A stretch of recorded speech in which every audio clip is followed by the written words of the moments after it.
Headline बनने वाली खबर आप तक पहुंचा देना चाहती हूं। देवेंद्र फडणवीस इस वक्त राजभवन की तरफ पहुंच गए हैं। जी हां, महाराष्ट्र के पूर्व मुख्यमंत्री देवेंद्र फडणवीस पहुंचे हैं राजभवन। कहा यह जा रहा है कि उनके साथ बाकी विधायक भी मौजूद हैं। राज्यपाल से मुलाकात करने के लिए देवेंद्र फडणवीस राजभवन पहुंचे हैं। उनके साथ बहुत से विधायक मौजूद हैं। आज जेपी नड्डा से मुलाकात हुई थी। गिरीश महाजन, चंद्रकांत पाटिल भी उनके साथ मौजूद है। चंद्रकांत पाटिल, याद कीजिए, सबसे पहले जो बीजेपी का रिएक्शन आया था, एबीपी न्यूज से उन्होंने एक्सक्लूसिव तौर पर बातचीत करते हुए कहा था कि अभी फल जो है कच्चे हैं। अभी राजभवन जाने के माने क्या है कि फल पक चुका है। रौनक मेरे सहयोगी मेरे साथ जुड़ चुके हैं, उनका रुख करते हैं। रौनक, राजभवन की तैयारी, राज्यपाल से मुलाकात, संकेत क्या? जी देखिए, निश्चित तौर पर रूबिका कह सकते हैं कि जिस तरह से महाराष्ट्र में जो राजनीतिक संकट देखने को मिल रहा था और लगातार इस बात के कयास लगाए जा रहे थे कि ये जो सरकार है उद्धव ठाकरे की वो अब अल्पमत में आ गई है, लिहाजा विपक्ष में बैठी बीजेपी जो है वो सरकार से कह सकती है, राज्यपाल से मुलाकात कर कह सकती है कि सरकार ने अपना बहुमत खो दिया है और ऐसे में आप फ्लोर टेस्ट करवाइए। और आज जब बीजेपी नेता देवेंद्र फडणवीस सुबह दिल्ली गए, दिल्ली में उनकी अमित शाह से मुलाकात होती है, जेपी नड्डा से मुलाकात होती है। इसके अलावा राष्ट्रीय संगठन मंत्री जो है बीएल संतोष, उनसे मुलाकात होने के बाद वो जैसे ही मुंबई पहुंचते हैं, करीबन आधे पौने घंटे के बाद बीजेपी नेताओं को अपने घर बुलाया जाता है। और अब जो खबर सामने निकल कर आ रही है, कुछ देर पहले ही देवेंद्र फडणवीस बीजेपी नेताओं के प्रतिनिधि मंडल के साथ राजभवन में राज्यपाल भगत सिंह कोश्यारी से मुलाकात करने पहुंचे। सबसे बड़ा सवाल है कि क्या बीजेपी ये पत्र देगी राज्यपाल को कि सरकार अपना बहुमत जो है वो खो चुकी है, सरकार अल्पमत में है, लिहाजा फ्लोर टेस्ट कराई जाए। और अगर इस तरह का पत्र और इस तरह की मांग बीजेपी नेता करते हैं तो राज्यपाल क्या इसको संज्ञान में लेते हुए सरकार को ये पत्र भेजेंगे, सरकार से कहेंगे कि अगले कुछ दिनों में आप फ्लोर टेस्ट करिए। ये सबसे बड़ी डेवलपमेंट महाराष्ट्र की राजनीति पर इस वक्त जो है वो खबर सामने निकल कर आ रही है। रूबिका, लगातार इस बात के कयास लगाए जा रहे थे। पहले ये उम्मीद थी कि शिंदे जो बागी विधायकों का जो शिंदे कैंप है वो राज्यपाल को अप्रोच करेगा, लेकिन ऐसा होता हुआ नहीं दिख रहा है।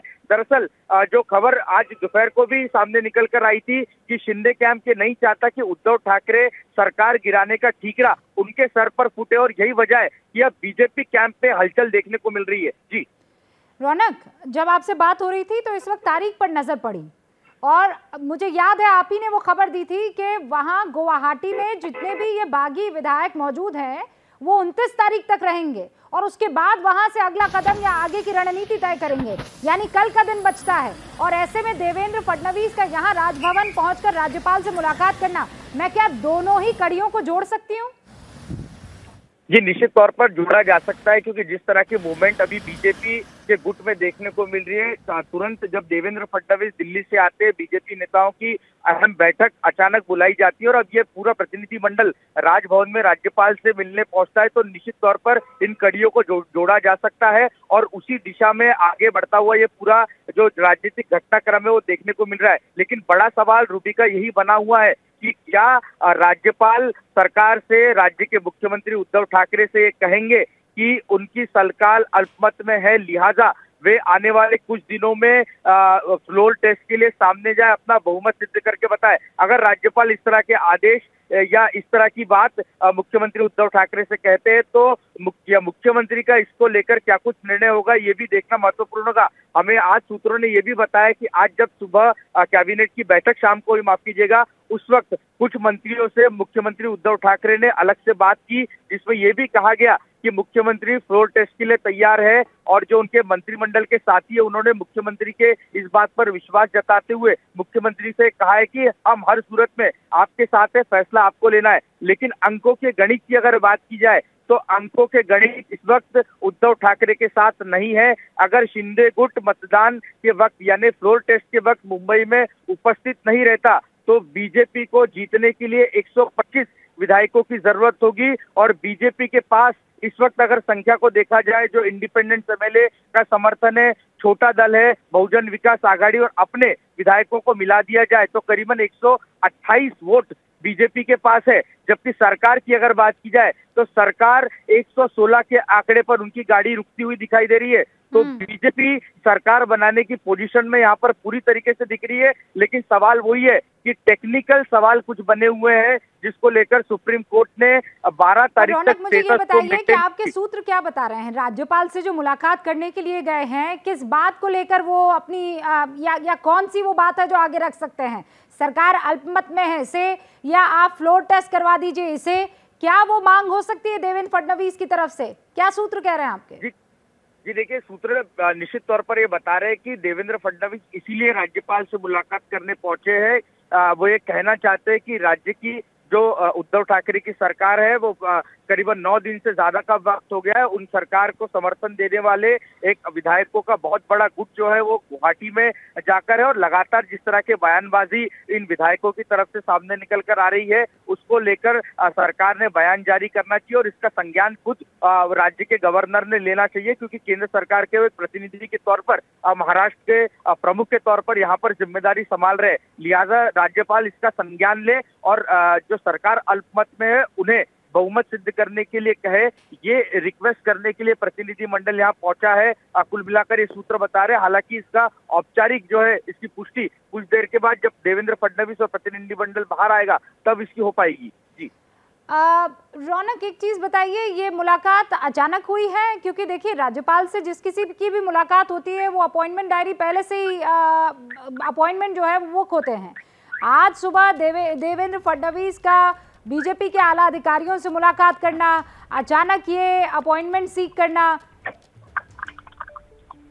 जी देखिए, रूबी का जो जानकारी हमारे पास है, ये मुलाकात जो है अचानक हुई है। जैसे ही देवेंद्र फडणवीस दिल्ली से मुंबई लौटे और करीबन आधे घंटे के बाद ही वे राज्य भवन में अब राज्यपाल से मुलाकात करने के पहुंचे हैं। तो मुख्य तौर पर ये लग ये रहा है कि अचानक ये बैठक का वक्त मांगा गया और उन्हें वक्त दिया गया, जिसके बाद ये आनंद फानंद में मुलाकात जो है वो प्रतिनिधिमंडल यहाँ पर करता हुआ दिख रहा है। और ये राजनीतिक संकट की जो खबरें हैं लगातार मीडिया के जरिए सामने आई रही थी, और खुद राज्यपाल ने भी बीच में जी नजर इस पर बनाए रखिएगा। मृत्युंजय भी मेरे साथ जुड़ चुके हैं, उनका भी रुख करते हैं। मृत्युंजय, क्या खबर आपके पास आ रही है? कितनी देर की ये बैठक?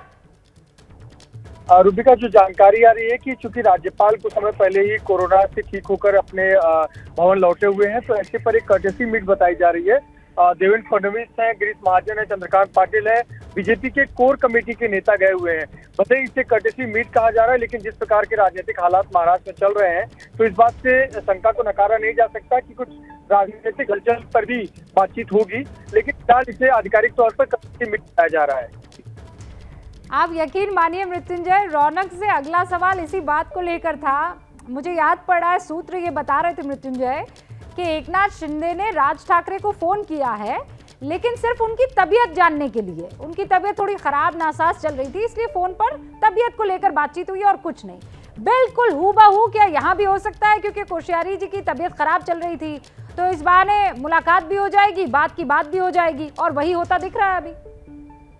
जी बिल्कुल, इस बात से बिल्कुल नकारा नहीं जा सकता है, और खास करके जब महाराष्ट्र में ऐसे राजनीतिक हालात हो और पुराना इतिहास 2.5 साल पहले का तो सुबह के सूर्योदय के साथ ही सत्ता परिवर्तन हो जाता है। तो ऐसी स्थिति में अगर राज्यपाल से मिलने के लिए देवेंद्र फडणवीस और बीजेपी कोर कमेटी के सदस्य जा रहे हैं, तो ये एक कर्टेसी मीट नहीं हो सकती। हाँ, इसे कहने के लिए कर्टेसी मीट कहा जा सकता है, लेकिन निश्चित तौर पर राज्यपाल से कई विषयों पर चर्चा होगी, मौजूदा हालात पर चर्चा होगी, बाकी चर्चा होगी, और बीजेपी की स्थिति के बारे में भी चर्चा हो सकती है। तो इसे नकारा नहीं जा सकता। अचानक ये जो कर्टेसी मीट होती है मृत्युंजय, ये तब होती है जब देवेंद्र फडणवीस आज दिल्ली से दोबारा रवाना होते हैं मुंबई की तरफ, और जब उनकी यहाँ बीजेपी अध्यक्ष जेपी नड्डा से मुलाकात हो जाती है। अब मेरे सहयोगी विकास भी जुड़ चुके हैं। विकास, यहाँ दिल्ली की हर हलचल पर नजर रखते हैं, खासकर जो बीजेपी में हो रहा होता है, इसलिए विकास, आज क्या बात हुई, क्या मुलाकात हुई कि सीधा कोश्यारी जी से जाकर मिलना पड़ा? देखिए, अगर हम शाम की मीटिंग की जो तकरीबन 40 मिनट चली थी अमित शाह के साथ देवेंद्र फडणवीस की, उसके मिनट्स की बात करें तो एक्सक्लूसिव जानकारी सिर्फ एबीपी न्यूज के पास है। इस 40 मिनट की बैठक में देवेंद्र फडणवीस ने महाराष्ट्र के हालात पर चर्चा की थी, नए सरकार के गठन पर चर्चा की थी, और साथ ही साथ जो बातचीत हुई थी उसमें देवेंद्र फडणवीस ने अमित शाह को साफ तौर पर बताया था कि पहले जो है अल्पमत में सरकार आने की सूचना राज्यपाल को जो बागी विधायक हैं वो देंगे, और बागी विधायकों में से कोई भी एक विधायक जाकर इसका औपचारिक पत्र 40 विधायकों के समर्थन वापसी का वो सौंप सकता है राज्यपाल को, और उसके बाद फिर राज्यपाल तय करेंगे कि बहुमत कब कराना है।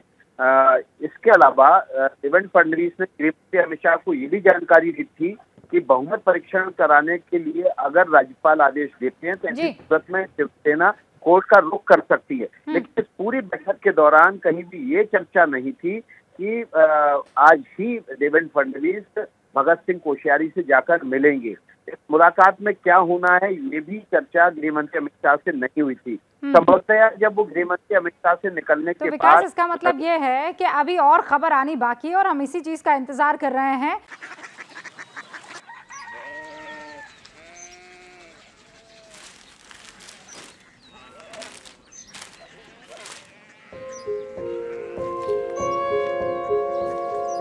बाबा Korea city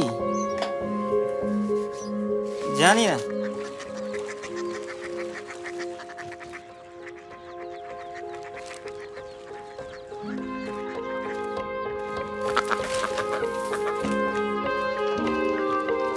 Korea city.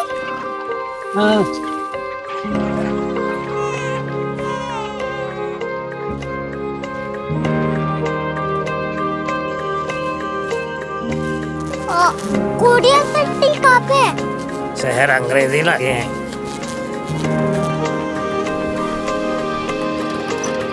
Korea city.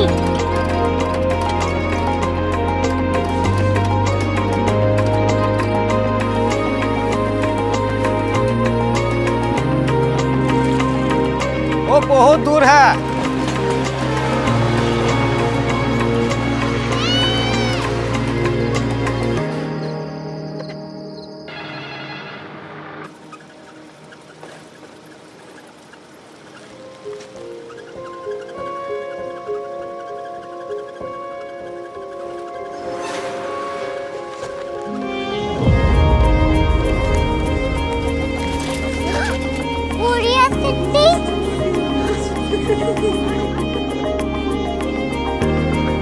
दुनिया कुछ लोग बड़े होते हैं। कोरिया सिटी कहाँ है? प्रोफेसर साहब को पता होगा। हो, ये छोटा वाला ग्लोब लगता है और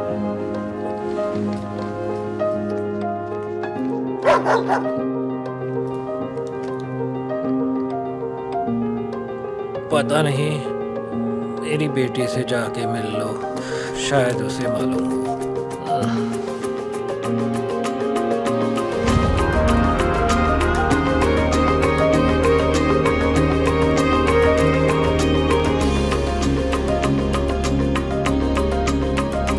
हाय, बाबा ने भेजा है। Come here. Korea city. Korea city नहीं, क्यूरियोसिटी। वो क्या? That's what brought you here? जो तुम्हें यहाँ तक ले आया। क्यूरियोसिटी।